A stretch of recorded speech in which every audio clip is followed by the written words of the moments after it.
আপনি খান, আমি খাবো আগে, আপনি গালে দিন। আবার আমি যদি কোনো ভুল করি সেটাকে আমাকে শিখাতে হবে, দাদা ভাই এইভাবে না ওভাবে। ফল নিয়ে চলে এসছে, এনাও তোমার জন্য। খুব ভালো লাগছে। আতা নিয়ে এসছে, আতা একটা দারুণ ফল নিয়ে এসছে, যে মানে অ্যাকচুয়ালি পরোটা খেতে খায় তো সারাদিন ধরে, একটু ফল দিলে ভালো হয়, সেই জন্য ভাবলাম ফল দিই। আর মিষ্টি তো আছেই সাথে।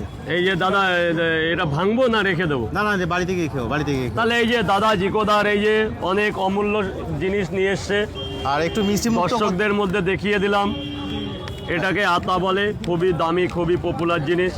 আচ্ছা, আমি এটা গ্রহণ করলাম, আমি আমার অনেক ধন্যবাদ ভাই। আমি এটা গ্রহণ করলাম, করে আমার নির্দিষ্ট জায়গায় রেখে দিলাম। আরো আপনি খান, আমি খাবো আগে, আপনি গালে দিন, এবার আমাকে দিন। আমাকে খাইয়ে দাও। দারুণ দারুণ, এটা বাড়ি থেকে খেও। এটা বাড়িতে খাবো না সবাইকে?